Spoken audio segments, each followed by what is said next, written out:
What's up, guys? This is Joey from Krav Maga XD.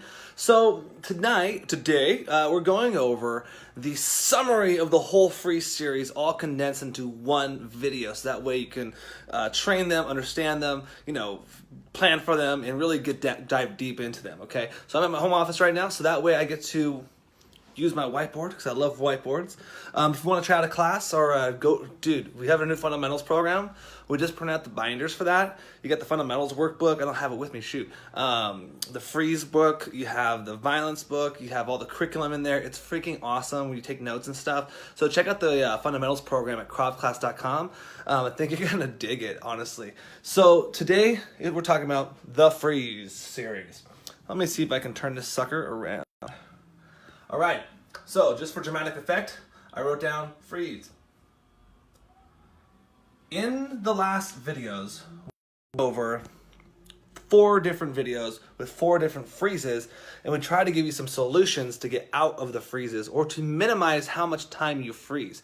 See, the problem is that we're never going to actually stop a freeze from happening, but we can shorten the time it takes for you to get out of the freeze, okay? So freeze number 1, the social freeze. This is a interesting freeze because it's not necessarily that you're frozen, but you are holding back from your abilities. So let me explain. So let's get a handy dander. Let's do a blue marker. So let's say this is you.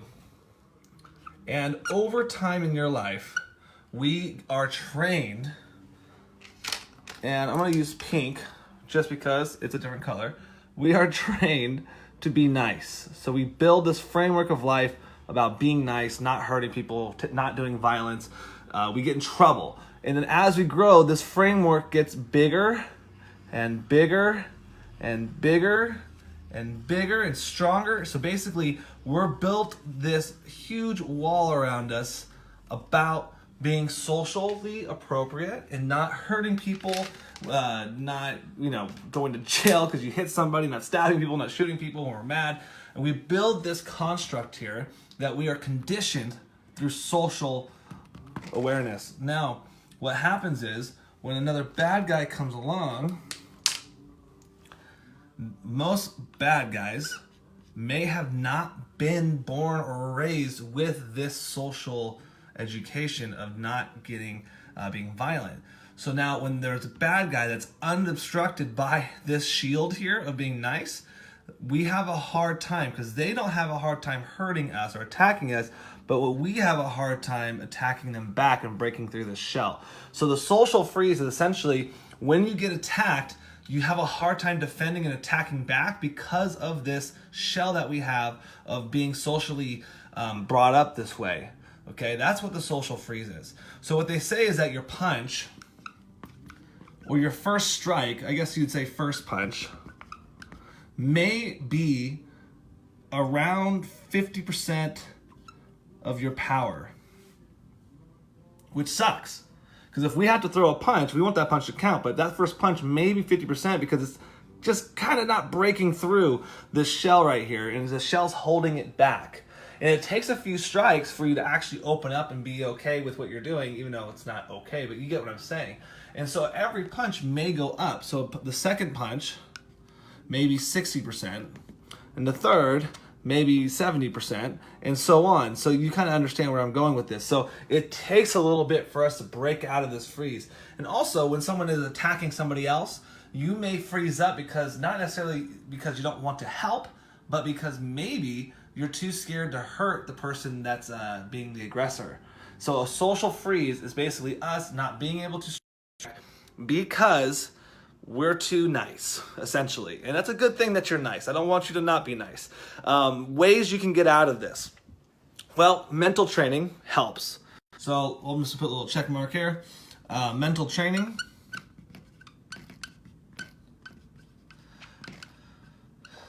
What this is basically, you can find the other episode of me doing mental training exercises where you basically, you go through a full progression of start to finish. So let's say you do 5 progressions of a situation. So let's say we're at a bar, someone breaks in the bar, they come in with a knife, they go and they're stabbing people, and then people die, and then they come to you and they stab you, you die. So you went through a full progression of you dying.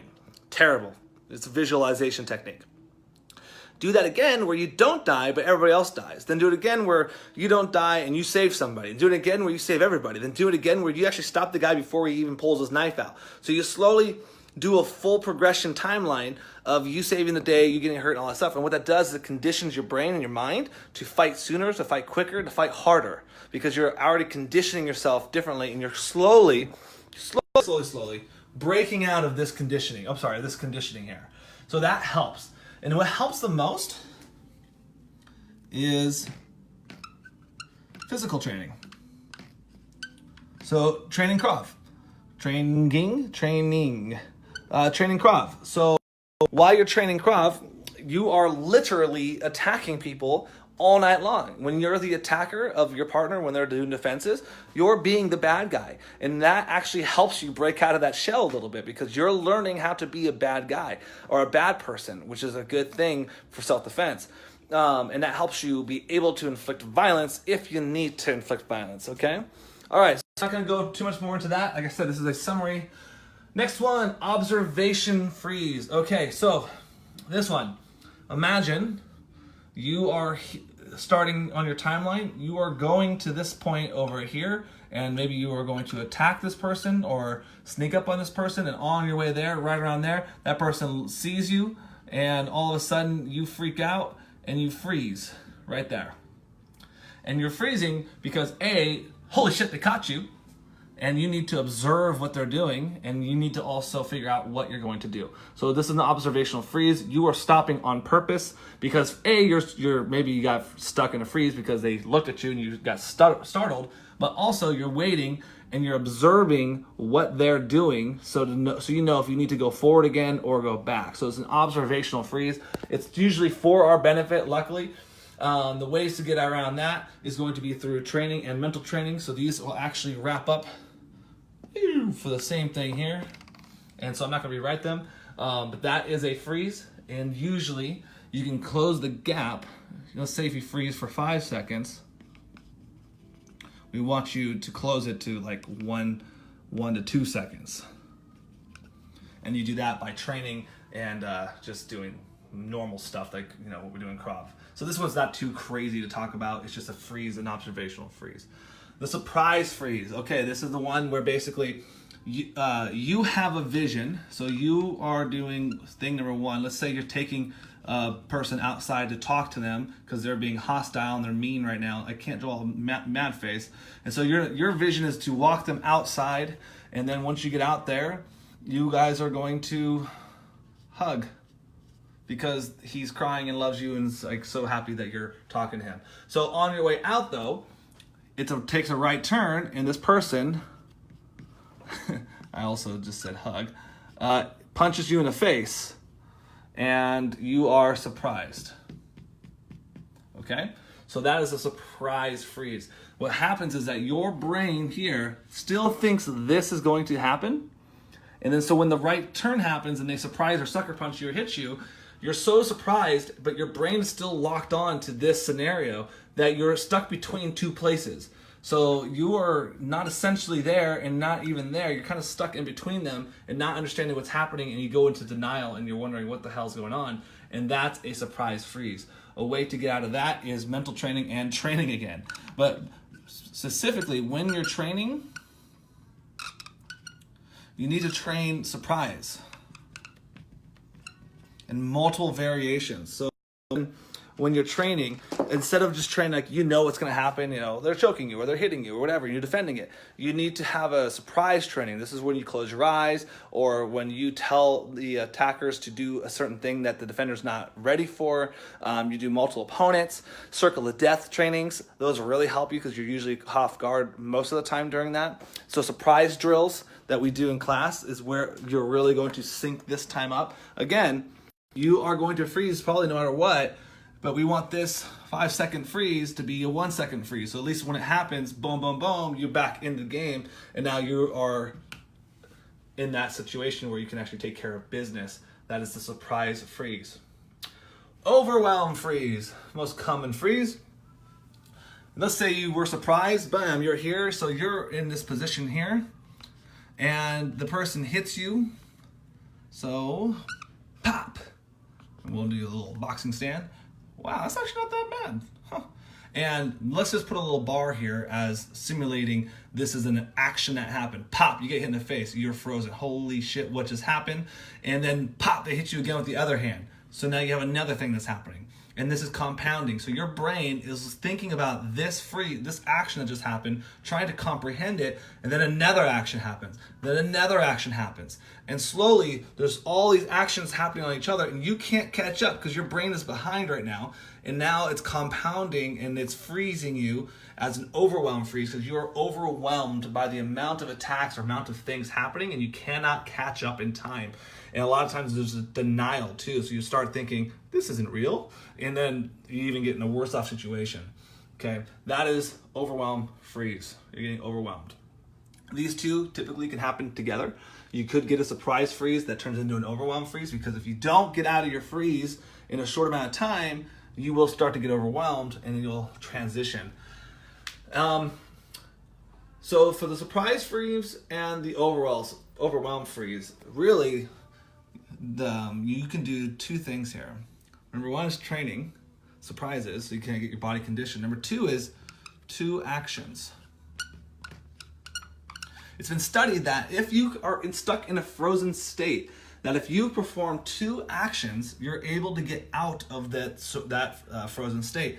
So let's say, for example, we're talking about cops. Let's say a cop gets attacked. They need to step to the left, and then they need to draw their weapon. Let's say, for example, that is two movements. So they step to the left, they draw their weapon. Now they should be out of that freeze state. For civilians, if we don't have weapons, sometimes just stepping to the left, and even also, sorry, I'm a little excited about this one. If you even say that you're frozen, that can get you out alone because that is it's in itself an action. So maybe you take a step back and you say, fuck, I'm frozen. Boom. You should be able to freeze yourself simply by doing that. So just being aware that you're frozen can actually unfreeze you. And a lot of times it's been said that if you do two actions, that's probably the best because then you can get out of it a little bit quicker. Okay? So that is the overwhelm freeze. Sorry, I keep trying to close my markers. That is the overwhelm freeze. Social freeze, observation freeze, surprise freeze, overwhelm freeze. A lot of times the surprise freeze feeds into the overwhelm freeze. And I just noticed that this does not have an E at the end. So what I try to do is I just draw really poorly and write poorly so you don't see my grammatical issues. But those are the freezes, guys. That's it. Right there. Got them all right here. Boom. Now, what's cool that we haven't covered, and there's no room on the white, oh, there's some room, is how we do freeze stacking. So we take freezes and put up here. So what I'm going to do, instead of drawing it out, I'm going to explain it here instead. So freeze stacking, how we could use these freezes against bad guys. Let's say you're the good guy, he's the bad guy. Now the bad guy is assuming that when he puts a gun to your face, well, that's a hugging, but he's assuming when he puts the gun to your face that you're going to put your hands up, freeze, give him whatever you want, then he's going to shoot you and you're going to die. That is his vision, and you're going to do whatever he wants you to do. He is in control. You are his bitch. You are, that's what's going to happen. That is what the bad guy's vision is for you. Now, when you do a disarm or redirection counter-strike, you are now doing the right angle and surprise freezing the bad guy. So this is you now. Pop, you hit the bad guy. He will be frozen. It's going to happen. He's going to have a freeze time because he's not going to be able to let go of the vision that he thought was going to happen. And now you're taking control and in charge. So that's what's going to happen. Then we're going to stack the overwhelming freeze onto the bad guy. So after we hit him, that's why we always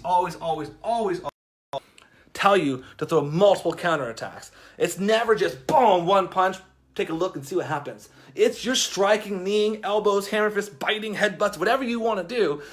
You have to do multiple strikes because that's how we're going to get you to be on top of the situation and get them into the overwhelm freeze, which is our goal. Because if we get them into overwhelm freeze, it's, you're going to win right there. Because as you keep going, pop, pop, pop, pop, pop, pop, they're going to never be able to catch up, and then you're going to win the fight. So that is the freeze stacking, okay? Whew, lots of stuff today. I hopefully it wasn't going too long. I was trying to do a summary, but I think I went a little crazy. So those are all the freezes, guys, that we train on specifically. There's more freezes, but those are like the main ones and how they work together. But if you have any other questions, let us know, comment below, and check out kravclass.com. I think you're going to love it. And besides that, we're going to go to school tonight, do some classes, do some training, and see some new people. We just got a whole bunch of new people signed up for the fundamentals program. Super excited for it. And besides that, guys, have a great rest